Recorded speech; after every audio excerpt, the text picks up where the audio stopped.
Welcome to another episode of Defence Uncut, the first dedicated English language Pakistani defense news commentary podcast where we unpack Pakistani military procurements, events, and issues in laser-focused detail so that you build an accurate and informative big picture. So this week, we will be returning to form. I have both Asim and Arslan with me. We will be covering some high-level news topics that just came up, primarily from the recent International Defense Industry and Fair, which happened in Turkey, and a couple other small topics. And then from there, we will go into our main story, which is the discussion of the Z-10ME, which the Pakistan Army recently inducted. Now, we've had a few people from after the previous episode ask us if we can go into more technical depth about these helicopters and how they would affect the Army aviation and its doctrine and what have you. So from there, let me reintroduce Asim and Arslan. So how are you guys? Great, how are you? Yeah, great. So let's just get into it.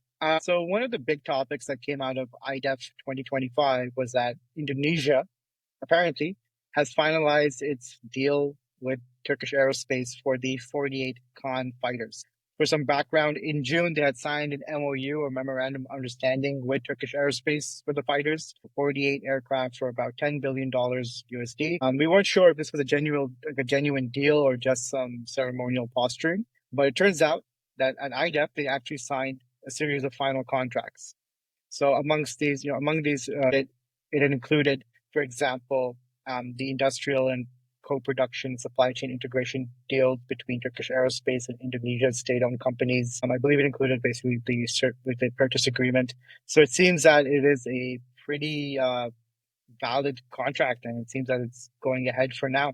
So just a few of my thoughts before I hand it off to Asim and Arslan. So I think it's a pretty relevant story for Pakistan because it finally does give, at least for those of us on the outside, a clear look at the current cost structure and offset offers available with the Khan. So, it's always a bit of a question mark when we look at these programs. Like, can we afford it? What cost be? What would the benefits look like? And, with Indonesia being one of, I would say, the later countries that the Turkish Aerospace had pursued. And I think Asim can speak to this a bit more in detail, because Pakistan was one of the earlier countries that, TA had pursued. That basically, we get a sense that even at this stage, which is pretty late, you can still get a relatively good deal out of Turkish Aerospace on the Khan, right? Like on the one level, the cost $200 million. I think it might be all in, at least for an initial infrastructure and initial ground support equipment. Like, let's say the first 5 to 10 years of operational support. For this kind of fighter, looks like a pretty good deal, especially if you factor in the co-production, the offsets, meaning that Turkish Aerospace will then buy from the Indonesian aerospace sector in some capacity. So you have foreign currency going back into your economy as opposed to just exiting as a result of the purchase. So it's in one way, it's a good sign. And obviously, I still hope that the PAF has an interest in this fighter because just if you look at its size, especially since Turkish Aerospace had updated the specifications, it is very close to the F-15 in size. And I imagine that a future variant will probably have a very large payload and larger than the J-35. So it gives the PAF a bit of a unique platform.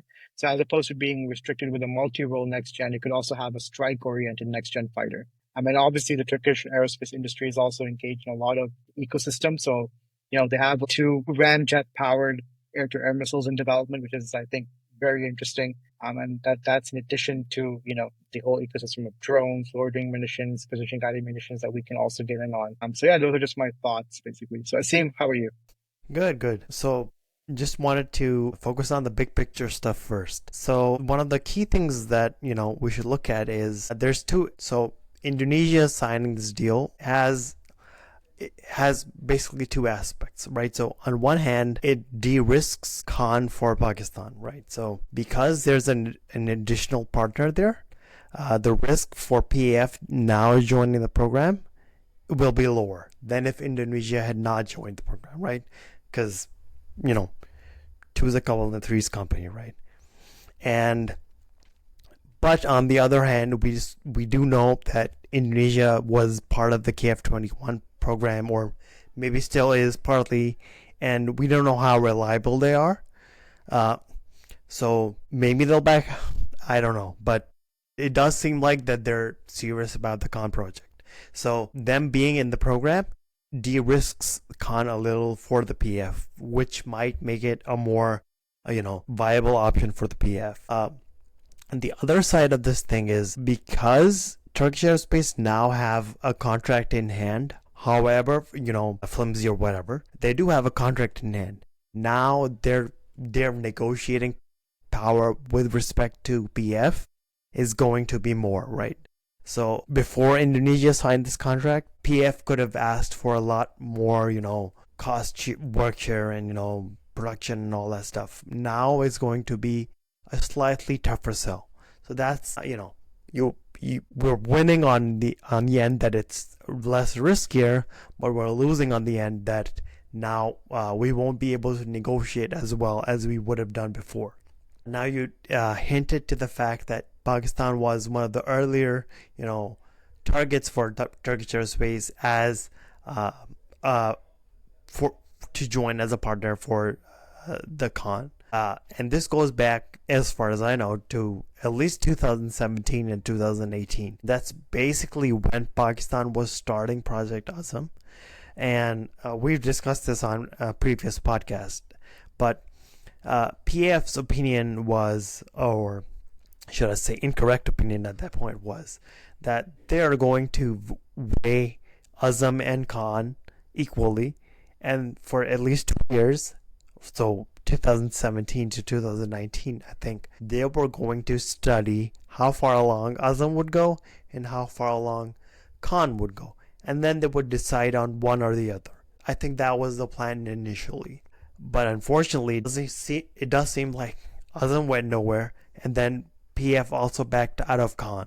And I guess it's not that PF backed out of Khan, it's that PF was unable to, reach a settlement with Turkish Aerospace on what they wanted and what Turkish Aerospace wanted. Again, this is just my opinion, but the way I see it is sort of the issue that we have with PF collaborating with Turkish Aerospace on the Khan is the frontline involvement of PAC. And I say that because, as we discussed in, I think, 2 podcasts ago, that PAC is essentially an MRO facility and an assembly line for the JF-17 and some limited manufacturing for, or the manufacturing line for the Mashak, right? But it's not an R&D center, right?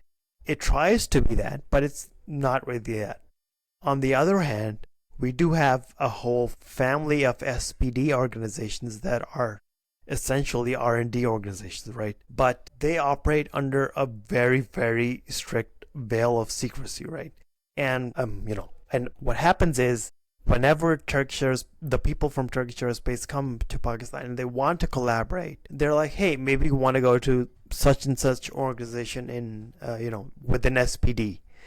But unfortunately, their access is so limited that they basically have no hope of collaborating with them.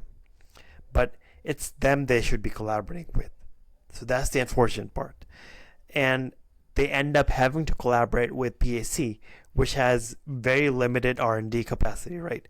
So this puts Turkish Aerospace in a tough spot, right? They want a partner, and a potential partner is there in Pakistan, but we are unable to expose that partner to Turkey. So I think that's what has, prevented Pakistan from wholeheartedly joining the Khan program. So yeah, I think those are my, opinions on that topic. Arslan, any thoughts? Yeah, I mean, just one brief sort of thing I wanted to touch on is I know you mentioned that sort of there's a clearer idea for pricing structure. However, I think, at least from my perspective, I'm not too sure how that pricing structure has come about, considering configurations aren't set in stone, or development is still not complete. We don't even know what sort of ground support infrastructure might be needed, stuff like that. So I am very dubious and skeptical of this deal, and I also am very skeptical about this deal getting anywhere beyond some initial stuff, particularly after seeing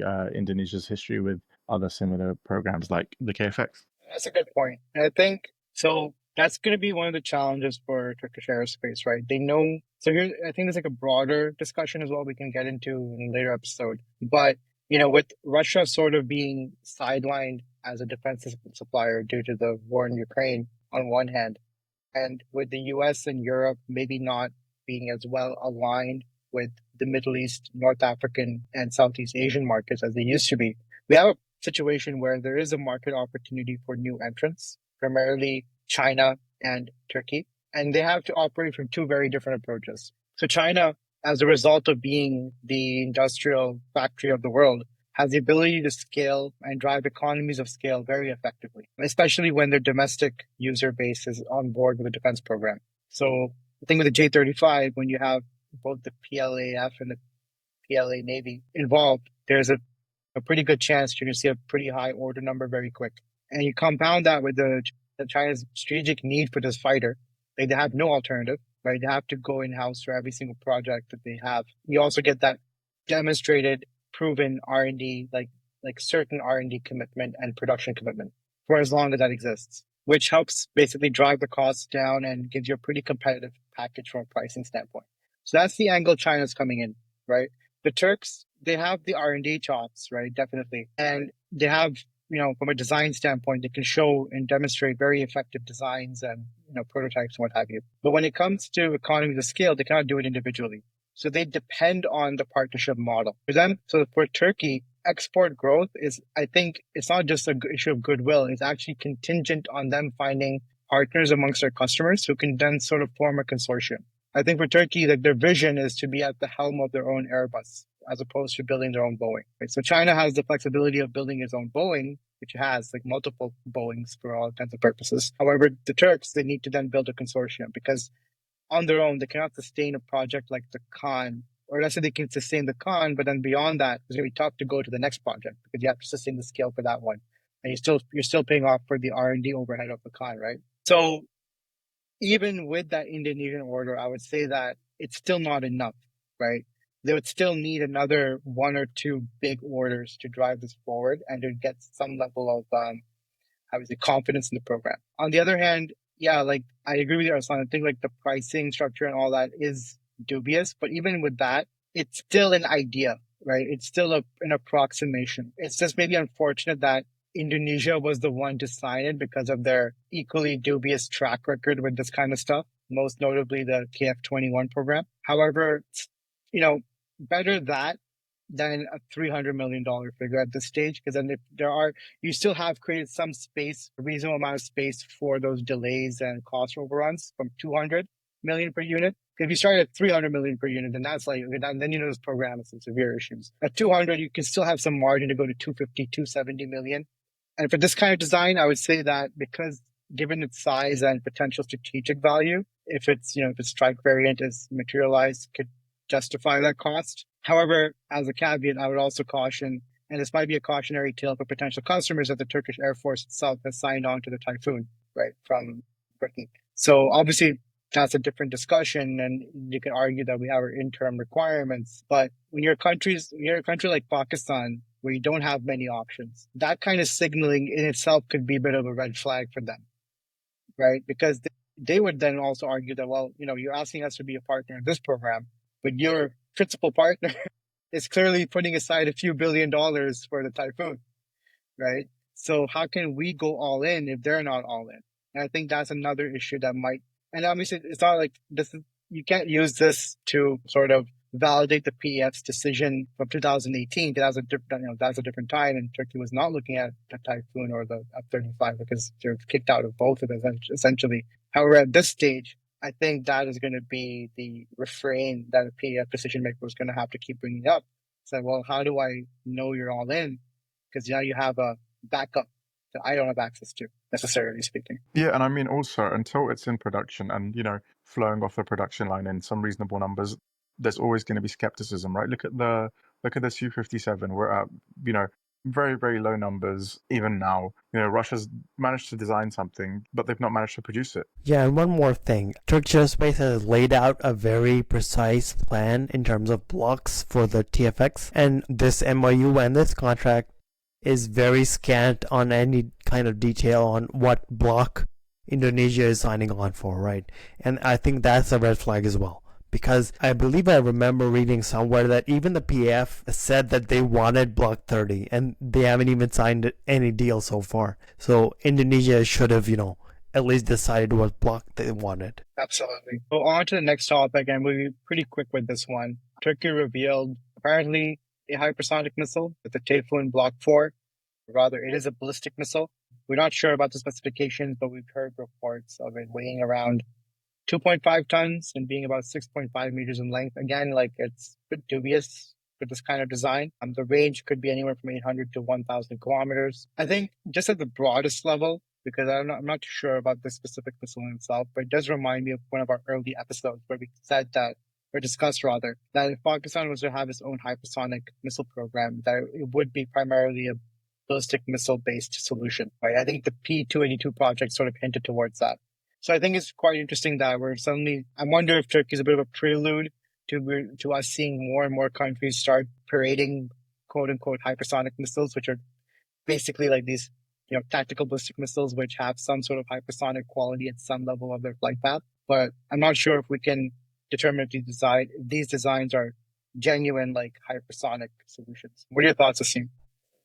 All right, so I'll just start with the Typhoon stuff and you can edit this stuff out. Okay, so this is something I've discussed earlier as well. It's really hard to, just to tell if a missile is quote unquote hypersonic just by looking at it.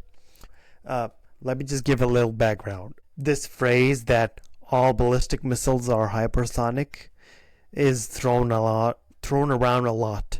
And it's sort of true, but only with caveats. So let me explain what I mean. So when you have something that is very long range, like an ICBM, that has a huge rocket motor and probably has multiple stages, that kind of missile goes very high and it achieves very high speeds. And that kind of missile is probably going hypersonic when it hits the ground. It doesn't matter what speed it's going in space, right? It could be going Mach 1,000,000, right? It doesn't matter. What matters is what speed it hits the ground, right? Because it makes the challenge of targeting it difficult. So large ballistic missiles like ICBMs are almost always going at hypersonic speeds when they hit the ground. Now, let's say Pakistan's ballistic missiles like Shaheen-1 or Ghaznavi Abdali, these are not going at hypersonic speeds when they hit the ground, right?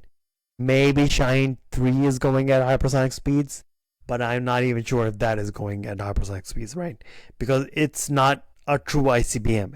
It's barely 3,000 kilometers, right? So with that caveat out of the way, what makes a missile like Typhoon Block 4 hypersonic, right? They say it's hypersonic. What do they mean? Now, what I was said earlier was about purely or mostly purely ballistic trajectories. What that means is if you threw a rock in that trajectory, that's a ballistic trajectory under the action of gravity, right? Now, what you can do instead is you can shape your trajectory, right? You can do maneuvers, you can change how your missile is flying, and basically your trajectory is going to decide your speed at various phases throughout your mission. So let's say you have a missile that can go 1,000 kilometers, but maybe on a ballistic trajectory, purely ballistic trajectory, right? But if you added some sort of maneuvering to it and you were able to maneuver it during the flight, you could perhaps optimize its trajectory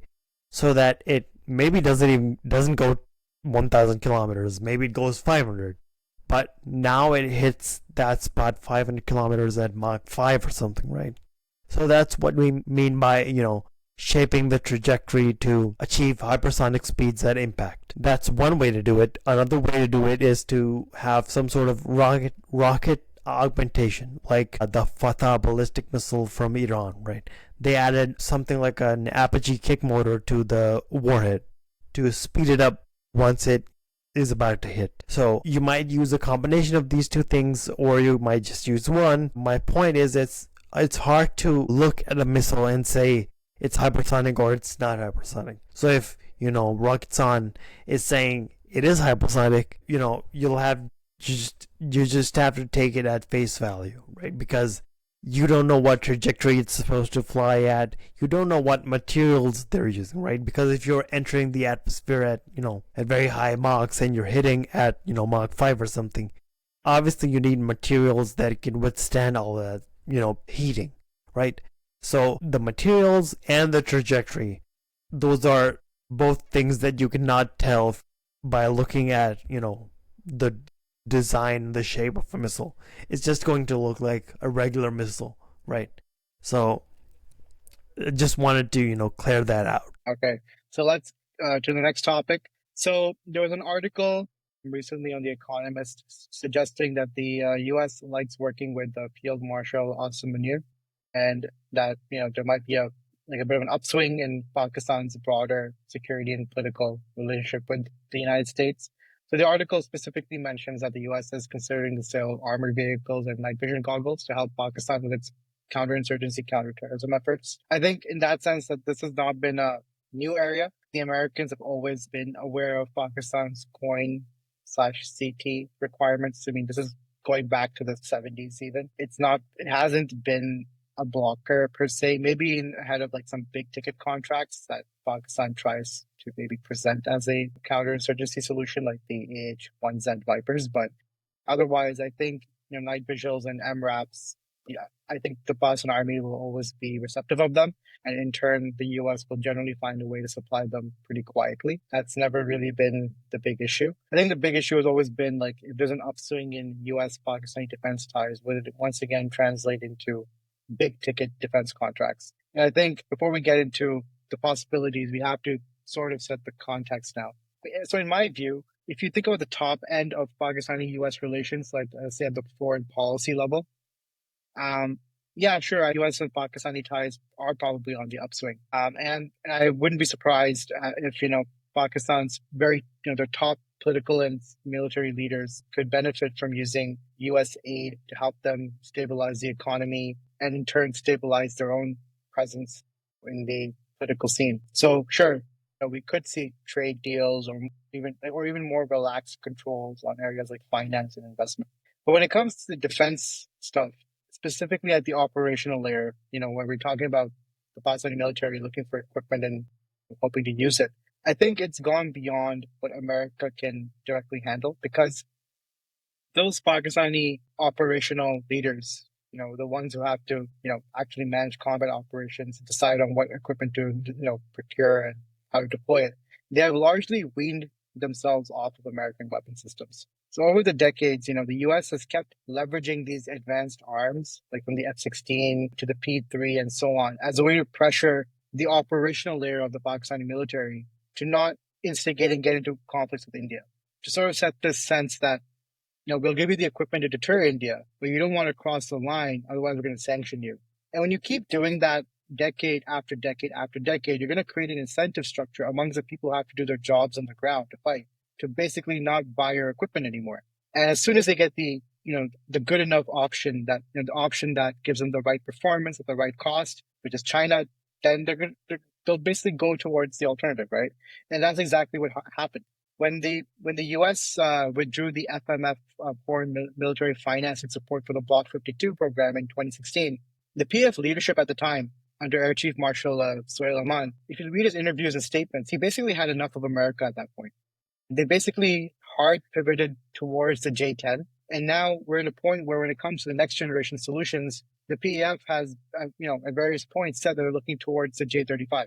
Meaning that the question of an American fighter or even a Western fighter isn't even on the radar anymore, right? Because they just don't want to deal with the strings. So one question is well, what can the U.S. offer to the PAF, to the Army, to the Navy that would, on the one hand, help them move the technology needle in the right direction, but then also, deal with the strings and end user rules and all that kind of stuff with it.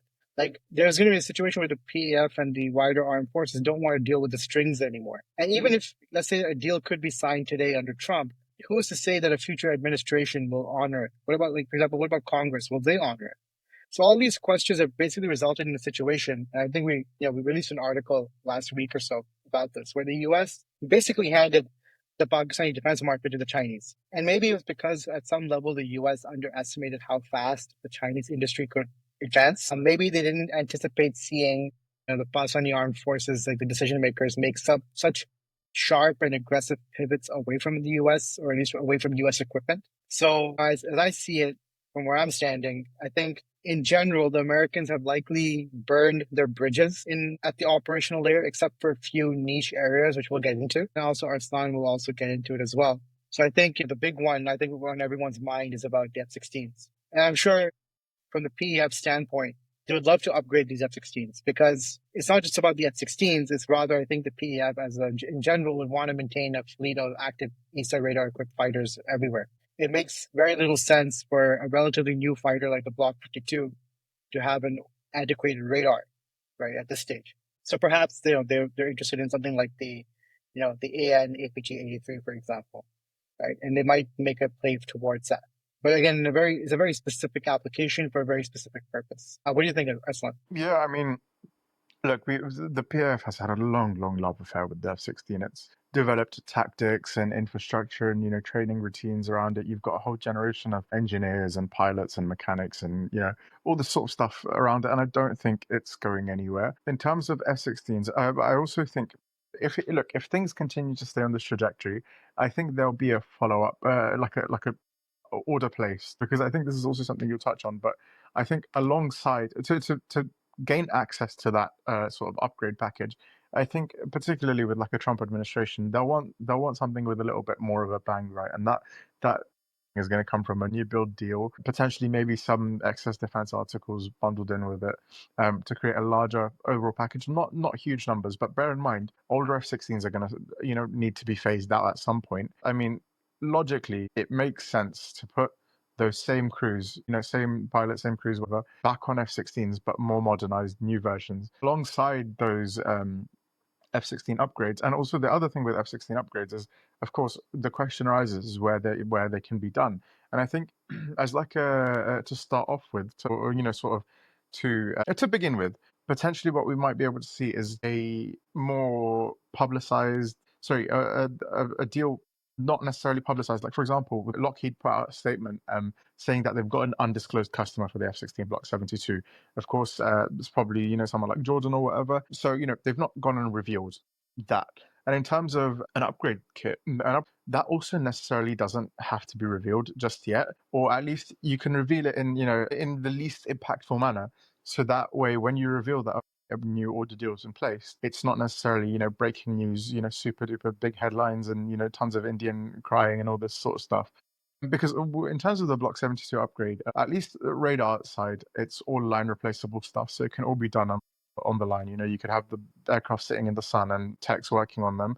It's like a 1 or 2 day swap out. They take the 4 pre-existing LRUs from the APG-68 V9, replace them with a single exciter and mission computer in one single LRU. And then in terms of the cooling, it's another sort of, it fits onto the bracket that they provide with the Sabre, and then it's a liquid cooled system. However, what happens is they take the environmental cooling system, air supply from the F-16's original air cooled system, and then route that into the heat exchanger. So that way you've got a very sort of plug and play system, and that's all the back end stuff is that easy to replace. Right, even the bracket is pre-wired, so it's really designed to just be a really quick replacement. And then antenna on the antenna front again. That's the second LRU. So out of the entire system, you've only got 2 line replaceable units. So the antenna is again fitted on the line, and that's it. All the work is done out there. You don't need massive facilities and whatnot. Of course, now in terms of the other stuff, like the other systems, the electronic warfare suite and cockpit upgrade, that's probably going to be a little bit more comprehensive. But again, it's not necessarily something that seems like, and I could be wrong, it's not necessarily something that seems like you need some very specialized facilities to do. I think potentially with a little bit of work, these are things that can be done at Pakistan Aeronautical Complex if the US allows.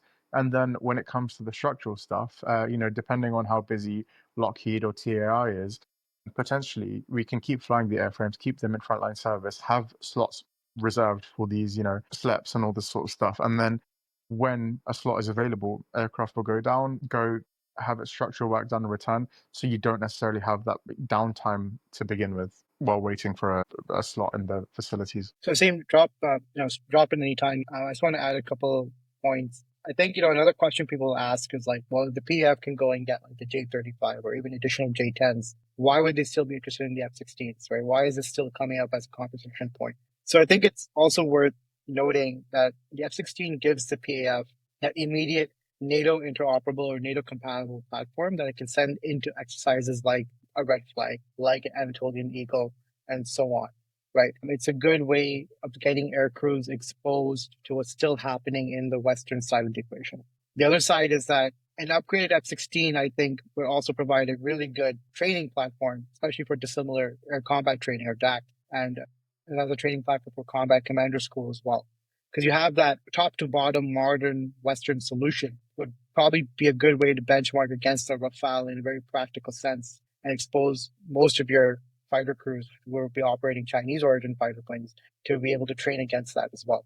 So there are these like little very specific reasons. And then the third one is also, it doesn't hurt, regardless of who your suppliers are, it doesn't hurt to maintain a diverse supplier pool, right? You don't want to be over dependent on China either, because you have to always remember the Chinese are always going to also, prioritize their interests. Right now they have tensions with India, but these things, you don't want to be in a situation where you become a bargaining chip for them to leverage to somehow work out a deal with India. And it sounds very cynical to have this mindset, but this is the kind of cynical mindset you need to have in this world, right? And one really important thing as well. Sorry, Asim, would you like to carry on? Yeah, I was just saying. Yeah, sorry. No. So, we like to point out to everyone that PF has the best trained pilots and whatnot. And the primary reason for that is that the PF regularly trains with all of the modern Western Air Forces. And that's, very valuable, but that's not, something that is visible to us, right? It's not a tangible item like an F-16 that you can buy.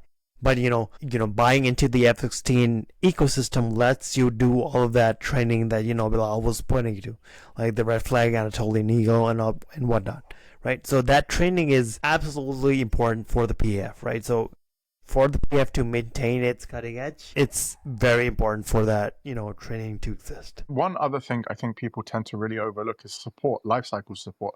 The J-10 isn't necessarily the Chinese's like primary interest. It's not it's not something which has been exported either. So they don't necessarily have a ton of skin in the game, right? Like if the Chinese was interested in the J-10, it's not the end of the world for them, right? Because they've got a far larger variety of platforms.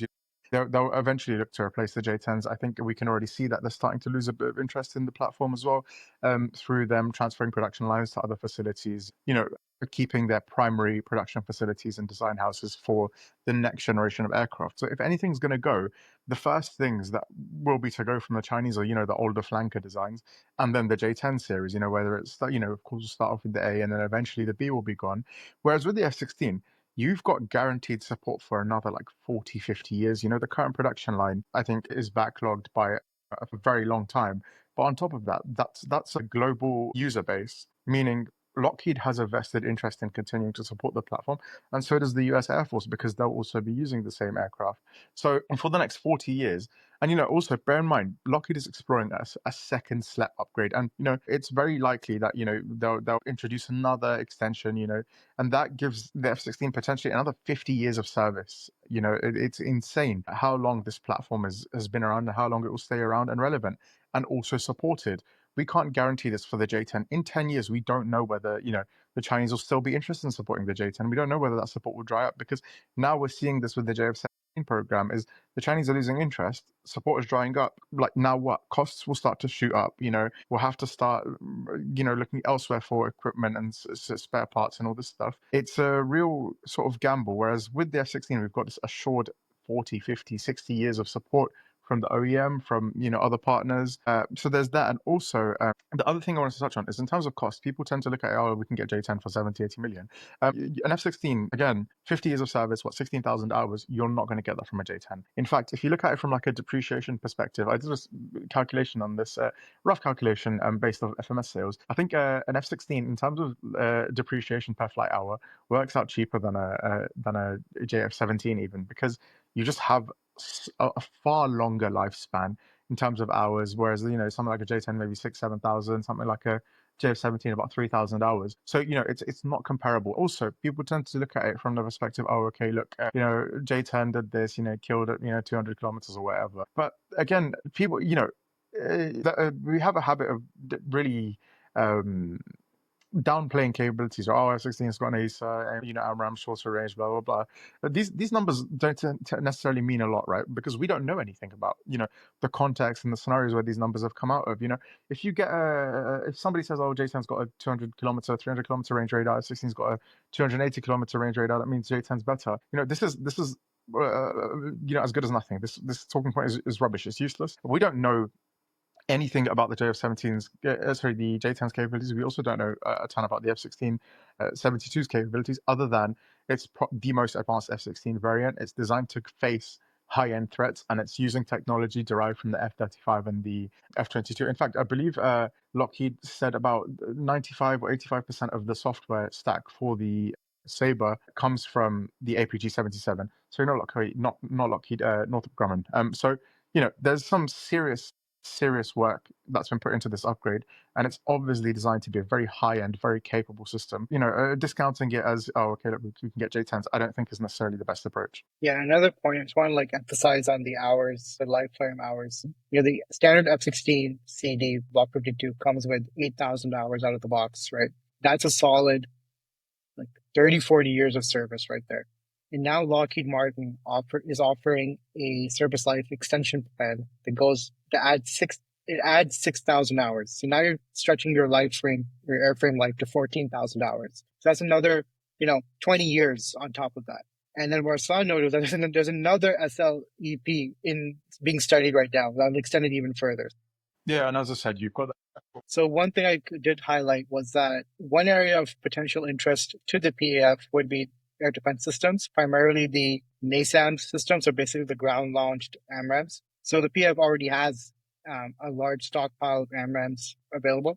So one option could be that it could ask the U.S. for the configuration suite to be able to repurpose some of those into surface-launched AMRAAM, surface-to-air missile systems. Interestingly, the PAF already has the sensor and targeting setup for the TPS-77 radars that it recently acquired from the US. So half of the work is already there. There is already an integration layer that they can add to. One interesting thing could be, because as far as I know, PF has AMRAAM 120C5s, right? And I don't know if these have been exported yet, but maybe the deal for, this upswing could include upgrading all of the AMRAAMs to the D standard and moving all the C5s to the NASAMS battery. Maybe that could be a thing. Yeah, that could be a really interesting approach as well. Sure. So what the US tends to do with AMRAAM sales, or at least what I've noticed is they have 2 tiers that they sell, right? So for your top tier allies, you've got the AMRAAM D, but for the lower sort of tiers, they've got a C, which nobody really knows what the difference is. And I'm sure there is a difference. Of course, there will have to be, but nobody really knows what the difference is. So if you ever look at a DSCA notification, you'll see some guys are getting the Ds, and some guys are getting C8s even now. So they still have production lines for both. And potentially what we might be seeing here is, that a different software, for example, or a slight change in hardware stack, like we see with the PL-15 and the PL-15E. But in terms of the overall NASAMS procurement, I think one even more interesting aspect of that will be whether, if the PAF is interested or does decide to pursue that option, is whether we get the AIM-9X released as a part of it for that shorter range, lower tier, really agile sort of, defensive missile. And that could potentially also be used in that. It could present a defensive argument for the procurement of the 9X. And I think the big fear that there used to be, trying to get their hands on it, that concern is kind of gone now, because the Chinese have their own variant, and potentially then we can see that as a means of the AIM-9X making its way onto the F-16s as well, as part of like a Block 72 upgrade as well at the same time. So potentially if there was an acquisition, it would probably be a part of a far larger deal, maybe tied into F-16. Yeah, I think another interesting aspect here is that with the NASAMs in particular, it's a fundamentally defensive system. It'll only ever go off if India ever crosses the border. So it's nothing that anyone can kind of argue, well, it's disruptive, it's going to upset the balance. Like, number one, it can only really ever work in a very specific scenario, and that scenario has to involve India doing something offensive. One more thing, Arsan, I think you brought this up a while back, but one other area of interest, and this might be a bit further down the line, but it would basically be in terms of training solutions. So we know the PEF has been looking for a lead-in fighter trainer. I mean, this has been going on since at least 2015. They've gone back and forth with different ideas. Initially, they looked at a dedicated lead-in fighter trainer. They dropped the idea. Then they tried to look at using the JF-17 for it. They dropped the idea. Then they looked at the Leonardo M346, the South Korean T-50, and of course the Chinese L-15. In 2018, it really seemed like the PEF had selected the L-15 and it was probably leaning towards it, but we haven't seen any real movement towards it. And I'm wondering, it could be interesting that as part of more of the training level interoperability between the PEF and the US Air Force and those like softer relationships, that perhaps the PEF, could be a potential customer that the US Air Force targets for the Saab Boeing T. Because the T-7 design in its trainer form, it's unarmed, number one. It can't be used for anything but training. The other side of it is that the US wants to produce like 3,000 of these aircraft, which is a lot. So even if you account for US Air Force numbers, that kind of customer basis, you have to cover a lot of countries with that. And that would include every single major Air Force. So it could be, potential area of discussion between the US and the PEF down the line. What do you think? Yeah, I agree with you because again, you don't have that issue of lobbying and this and that you're selling them a offensive asset or whatever. No, this is very clearly a training asset. There's no room to make it to arm it, at least not yet, right? Maybe God knows in the future, maybe the US might decide we want to integrate some smaller sensors like Raytheon's Ghost Strike ASA. But in terms of the leading fighter trainer aspect, like the fact of the matter is lifts are expensive because they're not necessarily produced in those kind of widespread numbers. If we're talking something like an M346A, it's probably going to be far exceed a JF-17 in cost. And maybe an L-15 will be cheaper, but it might not necessarily meet all the requirements, or it might not. So it's a whole other platform to induct as well. And there's a bunch of potential problems, right? Maybe the cost of it is too high. Who knows? Which is why the JF-17 Bravo is a thing, right? They tried to make that into a leading fighter trainer to reduce that cost. Nobody's going to get those numbers like the US is, right? 3,000 airframes is not a small amount. It's nothing to scoff at, particularly in terms of leading fighter trainers. You're not going to get those kind of numbers out of a frontline combat aircraft even. So potentially what we'll see here is costs would be significantly lower for such an acquisition. And it's something that they're targeting to everyone, even like Serbia, for example, to replace their previous generation trainers. And I think it would be quite beneficial to streamline Pakistan Air Force's training platforms into two main platforms. Right now we've got the Mushak, then we've got the T-7, then the K-8, then F-7s or whatever. So ideally getting rid of all of that and having something turbine based for your basic and basic training, and then onto something like a T-50. It sounds like a great idea. And also, again, as I mentioned, nobody's going to be able to meet the production output and also probably the cost reduction like the US will be able to, because nobody's going to produce 3,000 leading fighter trainers. And as I mentioned, you just don't have that issue of this is an offensive asset. It's a far more justifiable sale. And on top of that, as you mentioned, it's Pakistan within that training ecosystem. It keeps those Air Force to Air Force ties, because Pakistan and the US always have great military to military ties. It's the civilian governments that have to get shaky, and this is a great way of fostering those ties and keeping them there. And it's an argument that can be made in the US as well, that look, we keep Pakistan within our sphere of influence without selling them anything that's too critical or too changing the balance of power. And the last thing in relation to the US stuff is also, I think people underestimate it or maybe not give it its appreciation. But especially during the late 2000s and early to mid 2010s, a lot of the Army and Air Force's ISR stuff, especially for counterinsurgency, counterterrorism, was sourced from the US. So we're talking about like those Beechcraft aircraft and really super niche specific platforms where in the old days you couldn't really pick them up off the market. They were basically designed with US requirements in mind. And these have helped the PEF and the Army, manage their, asymmetrical operations quite a bit. So we shouldn't underestimate like the value of these hyper niche solutions that typically do come out of the US. And you never know what other new hyper niche solutions we might be able to procure, through the whole counterinsurgency channel as well, right? It's something that I think the Army and the Air Force, and even to an extent the Navy, are always keeping an eye out for. Yeah. And there are also some, Other small things we kind of dismiss and ignore. Things like, for example, the electro-optical and infrared turrets. Like we get it from Star Sapphire for the most part, right? Flare Systems. That's an American company. There are always like very, very specific niche inputs that we need within, for example, the Sea Sultan long-range maritime patrol aircraft, the Sea Eagle program. Like the list goes on. The ERIA, even maybe NASAM's domestic AWACS program. You never know. Yeah, I mean, There are these very specific inputs. gas turbines for our ships as well, all American stuff.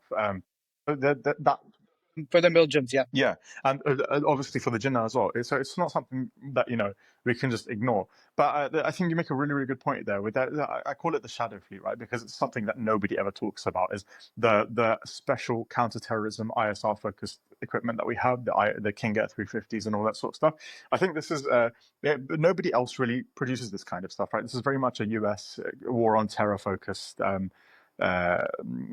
kit. And I think with the shift in counterterrorism collaboration on a wider scale, right? As we saw an article for The Economist saying Pakistan is going to procure MRAPs and night vision goggles and all that sort of stuff from the US. With this pivot to counterterrorism, again, it's a pretty justifiable expense, and it's also not one. Pretty justifiable. So, and it's not also not one that stirs up a bunch of fanfare and news articles and retaliation, right? Because it's not really something that's talked about too much. Nobody ever really puts a ton of value on it because it's not something seen in day-to-day operations. It's very much counterterrorism focused. These King Airs are even capable of detecting IEDs and communications between terrorists and all this sort of stuff. They're designed to pick up on these things, and we know the value of these sort of assets because the Pakistan Navy used their P3s a ton for signals intelligence during the war on terror. So having these sort of dedicated assets really makes our lives easier when it comes to these insurgencies we've got like in Balochistan. And the other thing I wanted to touch on as well is people tend to, I saw somebody mention that, look, why would we buy MRAPs from the US when we can, buy them for cheaper from China or Turkey? And my answer to that is, can you buy them cheaper from China or Turkey? Because the US has very low need for these, thousands and thousands of Max Pros in their boneyards, right?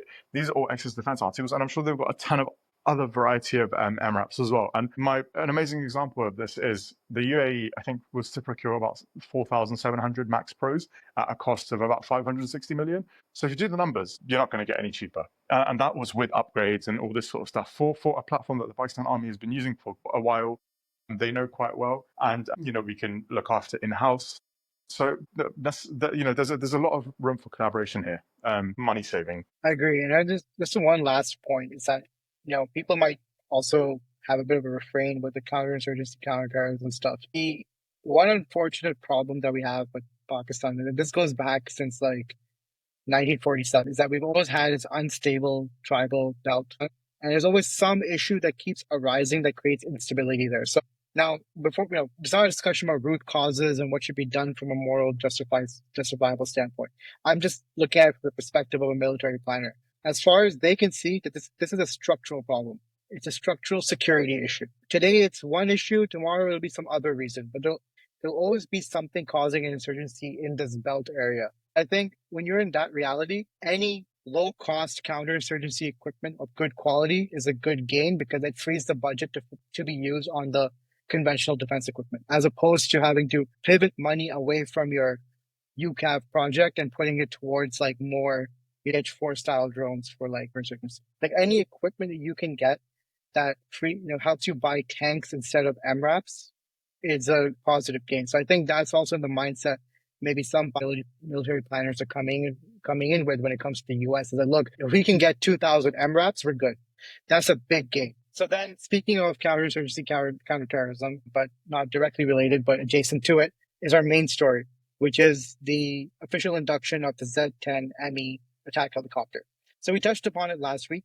Basically the Pakistan Army officially inducted its first several Z-10MEs, finally closing the chapter on its, I would say 15 to 16 year search for a new attack helicopter to replace the Cobras. So just a quick background in case you don't know how we got to the Z-10ME. So back in 2015, the Pakistan Army had gotten 3 helicopters from China. 2 of them were Z-10As and 1 was Z-19. And these were basically evaluated as part of the Army's, requirement for a next generation attack helicopter. Neither one of these was able to make it through. And the Army opted for the AH-1Z from the US and the T-29 from Turkey. And one of the things we noticed back then was that one was a pretty heavy helicopter, around 8 8 tons or so, which was AH-1Z, the Viper, and the other was 5 tons, the T-129 or the Atak. And the Army had tested them in very different ways, right? I think with the Viper, there was a clear emphasis, and if you look at the ammunitions package, 1,000 Hellfire missiles. There was a very clear emphasis on using this as an anti-tank platform. They went in with the mindset this would be their primary, conventional warfare asset. Whereas with the T-129s, I felt that, with the testing in Balochistan, Kashmir, the northern areas, there's an emphasis on ensuring that there was a hot and high capability. So it was able to operate at hot temperatures. It was able to operate at high altitudes. So it was able to, be serviceable in very unprepared, poor conditions. Like, random. What they did with the T-129 during the testing phase was that they would keep it overnight in like random areas of Balochistan and then start it up the next day to see if it works. So it was very clearly meant to be this multi-region, multi-environment helicopter that could be used for both counterinsurgency and conventional operations. However, both of those deals fell through because of primarily Pakistan's relations with the U.S. fell through essentially for different reasons. And as a result, the Army went back to China, went back to the manufacturer of the Z-10 and gave them the design requirements that they needed to get the Z-10 up to standard. So that led to the first Z-10ME variant, which had the reinforced armor, improved exhaust system, so the exhaust were moved upwards, better filtration for particulate matter like sand and dust, and so on. But then, in around 2021, 2022, we saw another version of the Z-10, which is the Z-10ME-2, the second variant, which had a much stronger emphasis on its sensor arrays. So it had like active ESA array-based, defensive aid suites, radar warning receivers, missile approach warning system. So a very clear emphasis on its ability to survive in contested environments, both in terms of the helicopter itself from its core design, like with the reinforced armor and what have you, but also in terms of its ability to maybe disrupt a radar-guided surface-to-air missile or an infrared-guided surface-to-air missile. So there's an emphasis on both, being able to operate in a contested environment, plus the ability to operate in a durable environment. And now we have a situation where this helicopter has been inducted. Definitely, from a design standpoint, it's a very big leap for the Army because if you think about it, with the original Cobra, that was designed with the Cold War in mind. It was meant to be more of a direct fire support asset with the assumption that your enemies would have very limited to no, anti-air warfare capability. Like it was not meant to operate in an environment with, your enemy, forget deploying man-pads. Now they can have fairly advanced, surface-to-air infrared-guided missiles, like for shore-out layers. So they can reach like 15 kilometers at you, right? So you're going beyond man-pads at this point. We also have the man-pad threat, the modern man-pad threat. So the Cobra is meant to operate right above the combat area to support your troops, to support your armor, in a context where your enemy had very limited air coverage or anti-air coverage. Obviously, in the Indo-Pak warfare scenario, that is not going to be the case, especially with India, which has a very robust air defense system, and I'm sure a very robust mobile air defense system as well to accompany its armor. So as a result, it's not just that the system is a big jump from the Cobra in terms of what you have on offer, like, from the integrated avionics stack up to the integrated sensors, from the defensive aid suite to the electronic warfare jamming and all this kind of stuff. But also the core capability set on offer is different, right? Whereas the Cobras relied on, your wire-guided anti-tank missiles, your unguided rockets, the Z-10ME can actually deploy, in addition to anti-tank guided missiles like your standard laser-guided or imaging infrared-guided systems, it can even deploy a 25-plus kilometer standoff range weapon, meaning that the attack helicopter in this case, if the Army Aviation is able to deploy it optimally, as the way it should be deployed, would play a very different role. And I think a lot of that might be the lessons, not just the Pakistan Army, but other armies have sort of evaluated from the Ukraine war. And I know Asim wants to get in on this discussion as well on that sense. Before I hand it off to him, just to preface, it's like, just to get it out of the way, my estimation with the Army is that, they might procure around 40 of these helicopters just based on its previous plan to have about, 12 to 15 Vipers and 30. However, it would be interesting to see how that fleet composition emerges and what the Army ultimately determines to be the optimal number, whether it'll be large or small, basically. So Asim, I'll hand it off to you. Right. Thanks. So you've already touched on this a tiny bit, and I just wanted to expand on what you brought up. So it feels like the role of the gunship has evolved over the years, right? So the Cold War era gunship mission was these helicopters would fly alongside armor formations and take out enemy tanks. That was their primary mission, and things like the Cobra and Apache and the Hellfire, all of that ecosystem was designed to do that. I mean, the Hellfire has a maximum range of 8 kilometers, and even that is pushing it, right? It's not supposed to, operate at standoff ranges. But certainly, and then this is the result of the Ukrainian war, because we did see Russia using their gunship helicopters in Ukraine, and they getting shot at and getting shot down very quickly. That's a function of the fact that the proliferation of manpads, the proliferation of SHORAD systems, right? So Russia faced Ukraine, but Pakistan army is going to face the Indian army, right? And their strike wars, right? And they are going to have dedicated air defense systems, which are going to be very, effective at, significant ranges, not just, 5 or 10 kilometers, like manpads maybe. So the gunships of today are going to have a very different mission, in my opinion. And they're going to operate in a very different, environment. Another threat that gunships are possibly facing is one of interceptor drones, and that's basically a very high speed quadcopter with a small explosive warhead, and that's very cheap, and to target a large slow flying helicopter with something like that is relatively easy. So we're sort of seeing that in Ukraine, and who knows, the Pakistani gunships might face a similar threat as well. Now, so I thought I'd just butt in with regards to Ukraine, because you brought up a few interesting points. So what's interesting here is that in the first year, 2022, when Russia went into Ukraine, invaded it, basically, it lost 50 attack helicopters in that first year. Reason being is that they were using the Mi-28 and Ka-52s in that direct fire support style role, with the aim of sort of basically trying to dismantle Ukraine's armored formations, but they came up against Ukraine's manpad threats, anti-air guns, and even small arms fire. These attack helicopters were very, very vulnerable in that scenario. The level of vulnerability of a modern attack helicopter when it's right in the contested environment, like right at the heat of the ground operation, it's like not even funny. Like Russia lost 50 units. So Russia then pivoted its strategy in 2023, 2024, where it kind of reworked the attack helicopter and the Doctrine as like a standoff weapons carrier. So it started deploying munitions that could reach about 15 kilometers. And these were used to basically, from what I understand, for the most part, blunt Ukrainian advances, right, from a far distant range. However, there's a bit of so they were relatively successful in blunting them.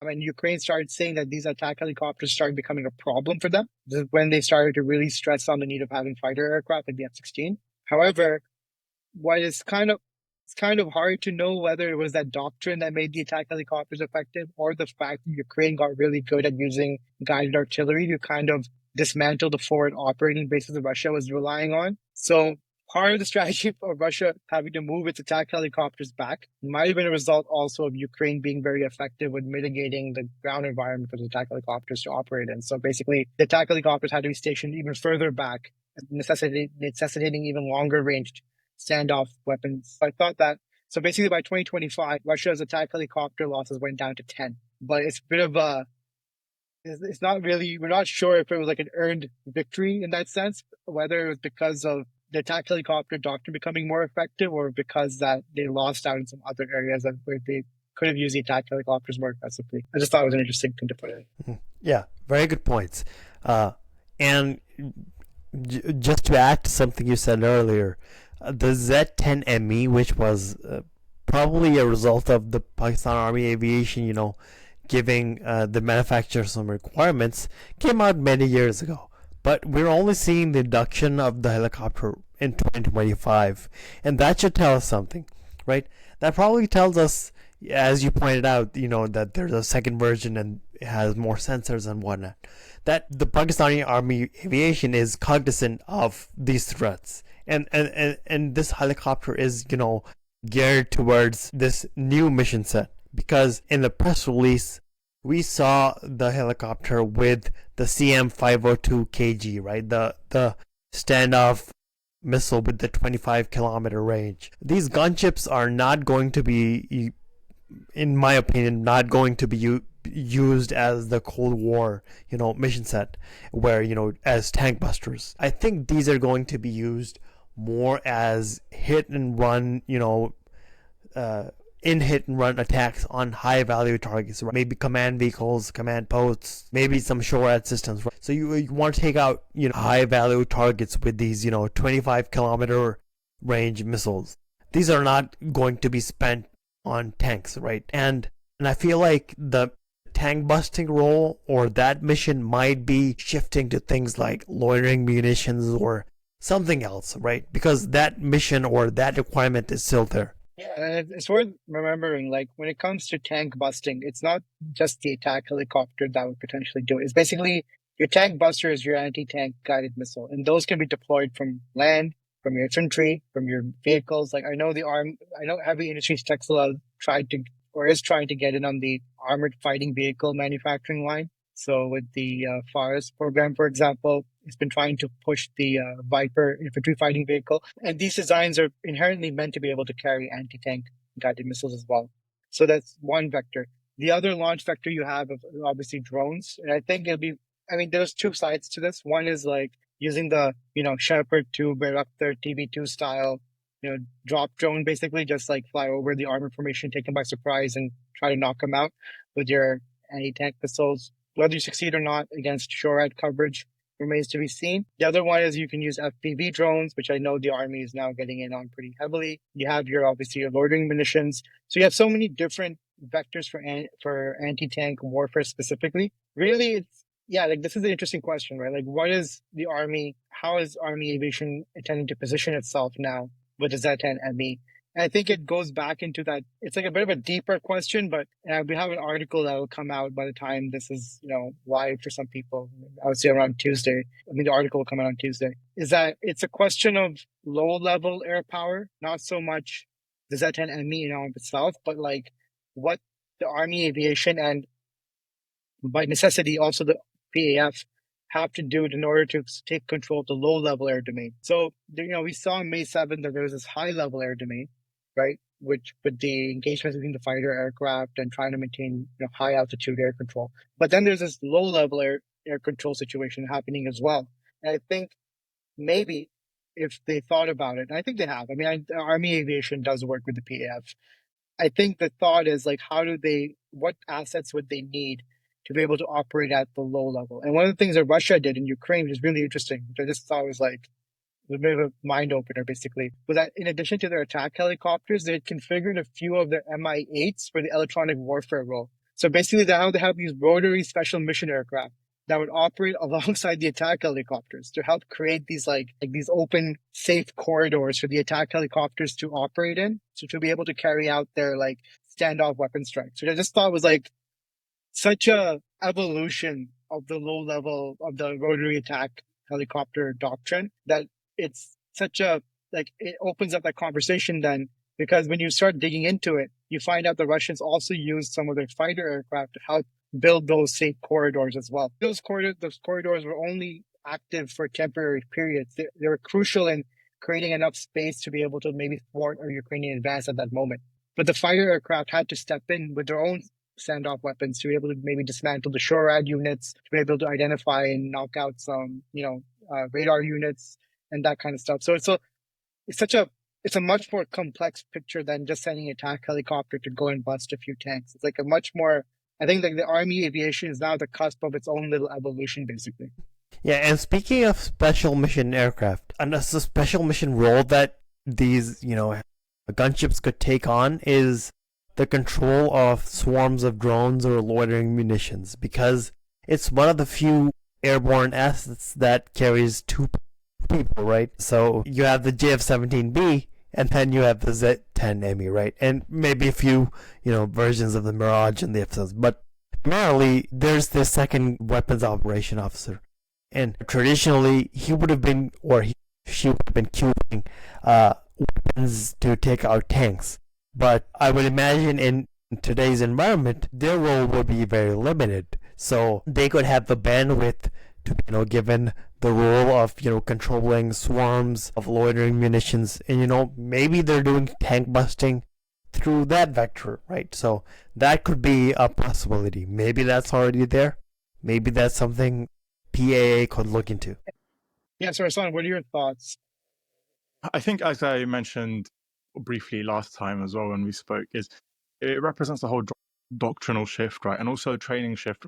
Like it's taken everything the Pakistan Army Aviation Corps has known about attack helicopter operations and turned it upside down, right? They've never had something capable of conducting standoff strikes or cruise missiles or smart munitions. They've been relying on older first and second generation anti-tank guided missiles, and that's it, and their cannon. So it represents a whole shift. And also, you've not only just got weapons now, but you've got systems which they didn't have before. In fact, even the AH-1s, they don't even carry a proper optical system, right? So, they've got a whole overhaul in terms of not only weapons and capabilities, but also a shift in systems and tactics now that come with those new systems. You've got electronic warfare systems. This is not something the PAA has ever got to experience or use. So now they'll look at a means of introducing that into their doctrines and whatnot. And also now the PAA can sort of focus their shift on focus on how they can apply this new technology and all these new systems that they have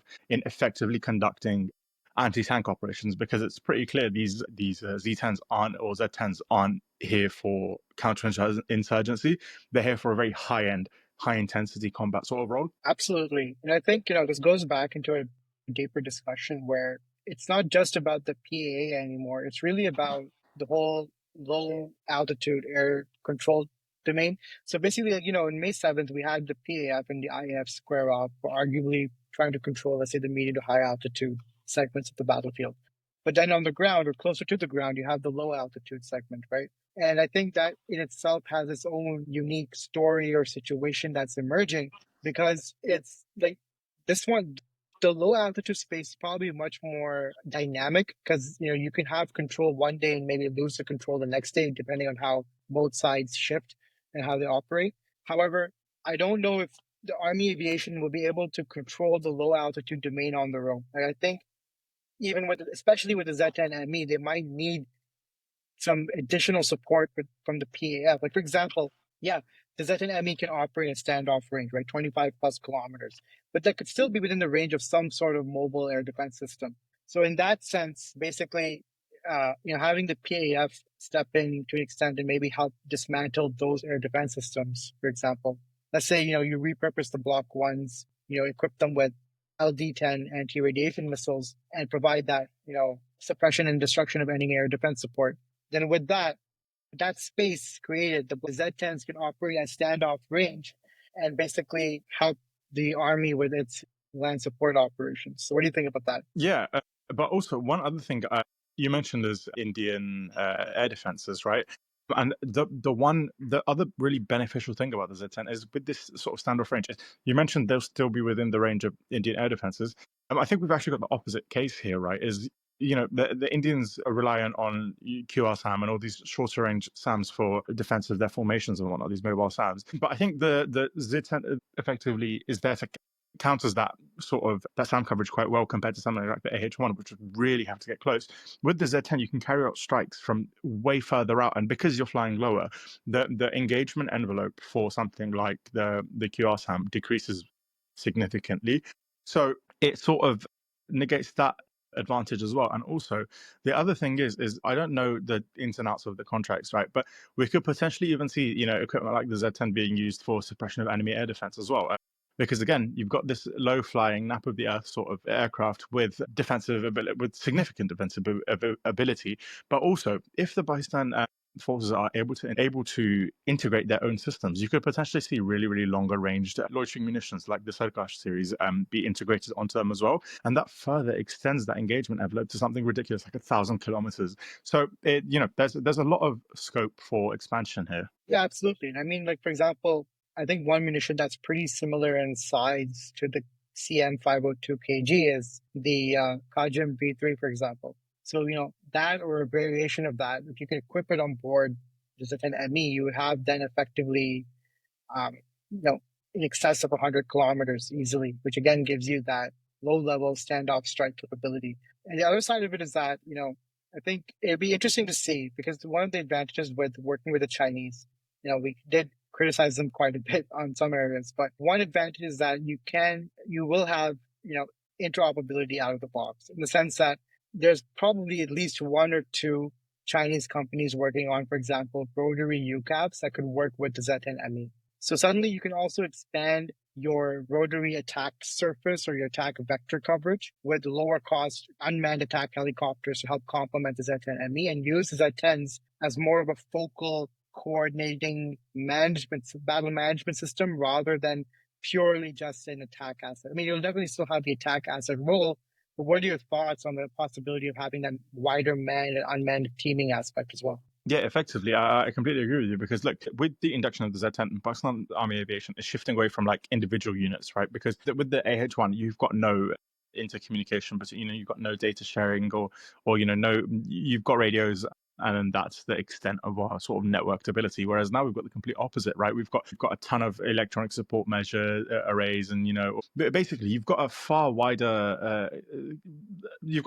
amount of capabilities and a far larger amount of missions that it's suited for, right? It's probably like the only like really true multi-role helicopter here, right? That we could have picked up, able to do anti-tank stuff, scout work, and potentially even some, as I said, some form of suppression of enemy air defense, right? Because through its own defensive abilities, but also through electronic attack arrays and all this sort of stuff. So we've got something that's shifting away from the Pakistan Army Aviation's original doctrine, which is okay, individual units fighting, not necessarily in a smart manner. I'm not too great with my words today, but a similar architecture to what the BAF uses, right? And now you've got data sharing, and you've got these advanced tactical data links and whatnot, that now you've got the ability to carry out this sensor shooter sort of network. I think it'd be interesting how the Army Aviation does work with the PAF, because there's some synergistic stuff happening here. For example, you could have PAF assets, right? Maybe either through a new special mission aircraft or even through the Akinci drones, where it could have this surface-facing synthetic aperture radar, right? To give you that wide area, situational awareness of what's happening on the ground.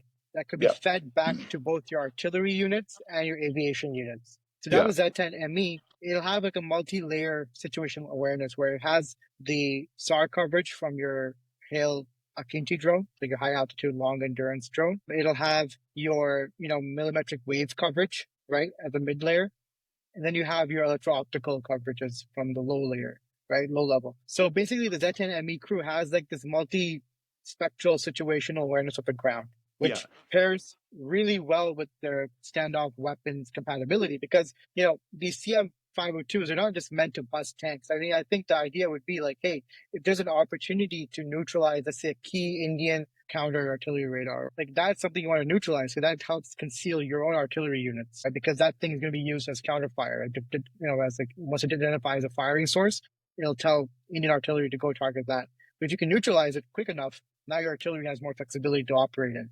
Potentially, the Z-10MEs can notice maybe potentially like a concentration of armor or infantry or whatever, especially armor, coming through in a certain area. Then they can then direct the drones, right, the loitering munitions and all those users. Like, let's say they can tell the FPV people to go focus on that area, right? And we know the Army is going big on FPV. So, I mean, it opens up this multi-spectral form of, like, this multi-domain form of combat, basically. Yeah, and also one other key thing I really want to quickly just touch on is you've also got potential integration with the Pakistan Air Force's areas as well via their sort of intermediary ground stations that they use. So you open that aspect up as well, because now the area probably isn't going to be amazing at detecting ground targets, but you could probably pick something up, and you can also do electronic intelligence quite well.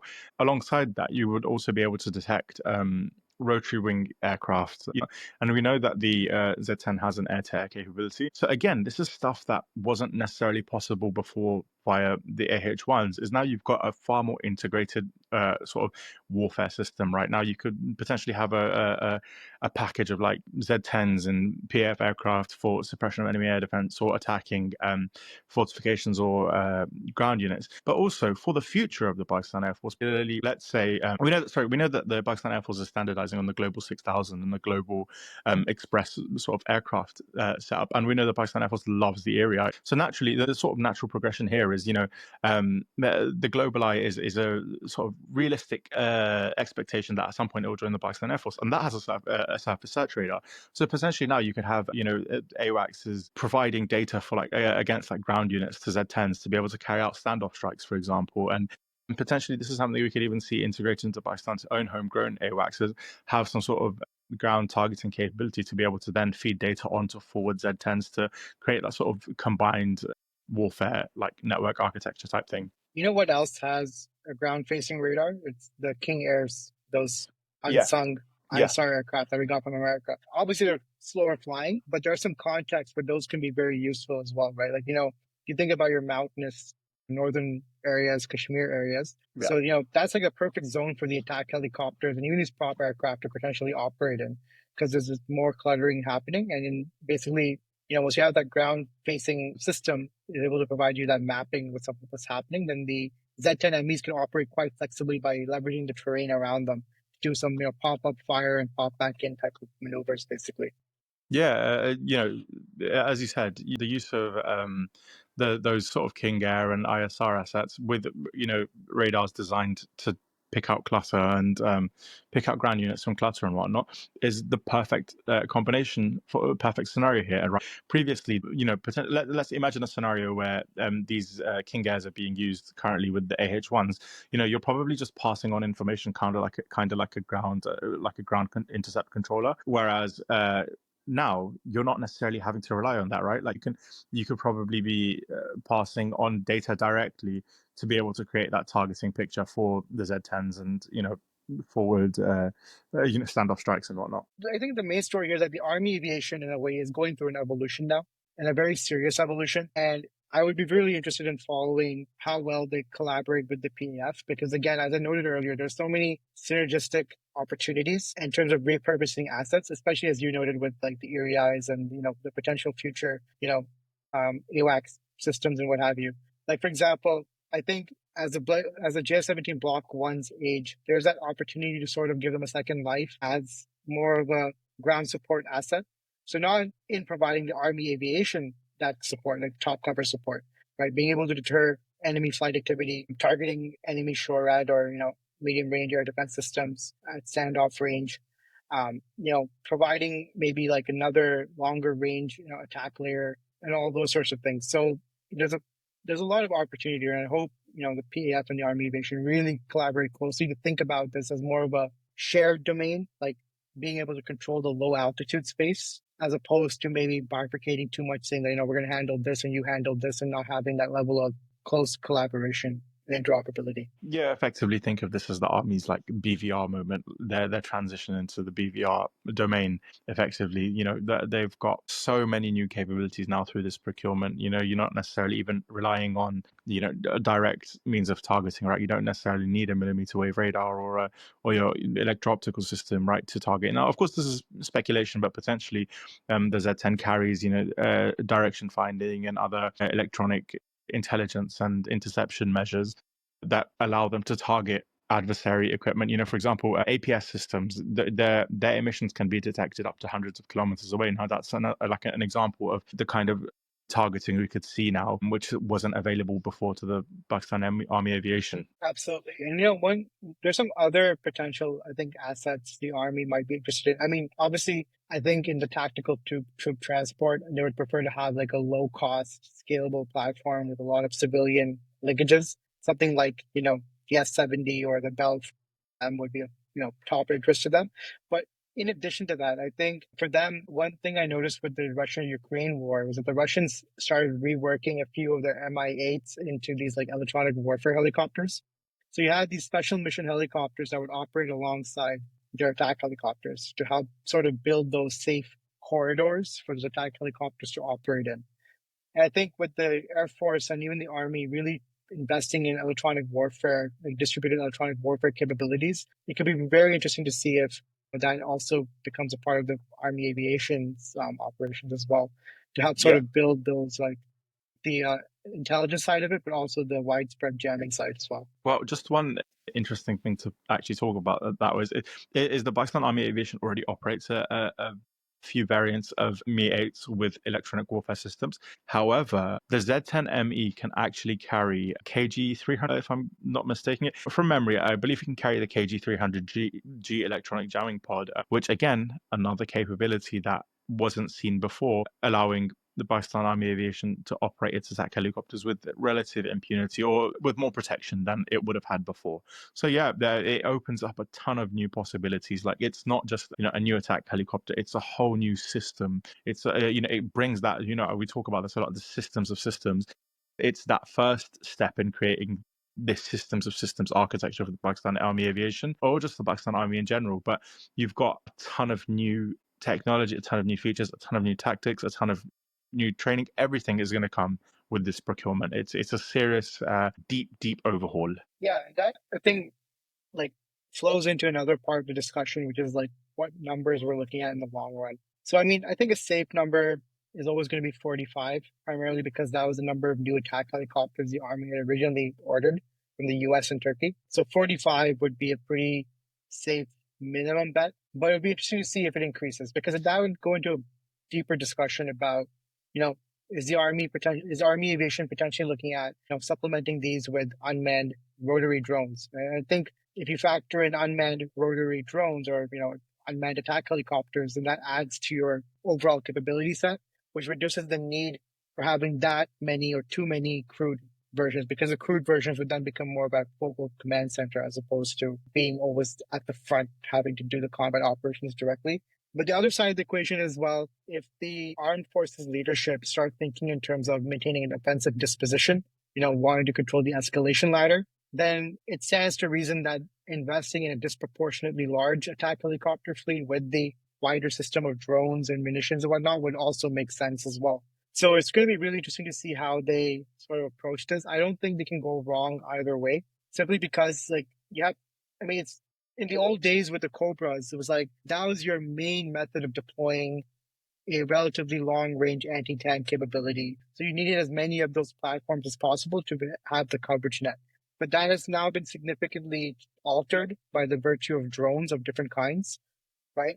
Even, for example, when we talk about, in the old army, or let's say the current Army Aviation before the Z-10ME, you would have these reconnaissance scout helicopters who would help with targeting. So these Fennecs equipped with, FLIR optical turrets basically to help guide the Cobras, right? Now it's all within the Z-10ME. But on top of that, you have like these new drones like the NESCOM, like Ranger series, for example, these VTOL drones that can also carry on that forward observer role. So much of the work that you pretty much dump on one helicopter has been shared between so many different assets that it's going to be very interesting to see how the Army and Army leadership approach this, because obviously the more you invest in aviation, you would be trading off by taking away from something. I think ideally, in my opinion, the Army would sort of step away from the medium to long range air defense work and defer that to PAF and divert those resources towards Army Aviation. Yeah, I mean, I agree with you, and this is something we talked about in like our first episode. Is it creates a really disjointed air defense network. Right now we're having to integrate everybody's IFF and all this sort of stuff, and make sure that the likelihood of like fratricide is probably a lot higher in our current system, but then again we also do have it very, very well integrated with everybody. But in terms of I forgot what you said. Do you want to just ask that again? Yeah, so I mean, I would love to see, Army Aviation and the Army sort of approach this from the standpoint of wanting to control the low altitude Yeah. domain. So for that, you have your attack helicopters, you have your drones, right? But then also ideally, Army Air Defense would also pivot towards this by maybe relinquishing the medium to long range stuff to the PAF Yeah. and focusing squarely on both the mobile SHORADs layer. So not just SHORAD, but mobile SHORAD, Yeah. right? To cover your formations, right? And then Yeah. also divert those resources that are free into more Army Aviation assets, so you can become more responsive. But I think the challenge that we frequently come into, whether it's from a narrative and operational standpoint, is that we don't have our boots on the ground in this situation fast enough. And I think that goes into the point is where we haven't given the light commando battalions enough helicopters to use for transport and air assault. So I would love to see more of those assets inducted in addition to attack helicopters, as opposed to kind of going into the PAF's domain of medium to long range air defense. Like the HQ-9P, HQ-16, they should be reallocated to the PAF, in my opinion. I agree, but I think in Pakistan they would argue that it should be the other way, that the Pakistan army has always looked after air defense, or at least via ground-based air defense, and that the Air Force shouldn't be, and that it should go back to the army. Now, do I think there's any logic in that? Absolutely not, but that's how it's always been. But I agree with you that there should be a far greater investment in networked mobile SHORADs, especially because, as I said, you've got effectively this really advanced sensor node now via the use of the Z-10s. Take advantage of it, induct, a ton of ground-based air defense, a ton of, other, you mentioned Bell 412s or whatever for the light commando battalion. So, really take advantage of this really advanced sensor node that you've got, because that's what the Z-10 is. It's not only just an attack system, it's a really advanced sensor node as well. Absolutely. So I think we'll leave it there. We do have a very detailed article on the Army Aviation's, doctrinal shift coming up this upcoming week. So stay tuned for that on the KUA website. But once again, I thank Asim Arslan for joining me for this episode, and I thank our listeners again for staying tuned with us. Again, if you have comments, questions, ideas, do email them at podcast@kua.org. Yeah. Also, feel free to reach out to us on social media. We are active on X these days as well. And just before you go, potentially, I believe we'll also be doing an episode on the parade as well, on the day of the parade. So stay tuned for that for all the new stuff that's due to come out then. Yes, we will have a episode on the parade, and I'm sure the parades are always exciting in the sense that those are the days where the armed forces will reveal some new inductions, new munitions, and new systems. And I'm sure, as with all previous years, we'll come across something new. But once again, take care, everyone, and bye. Bye.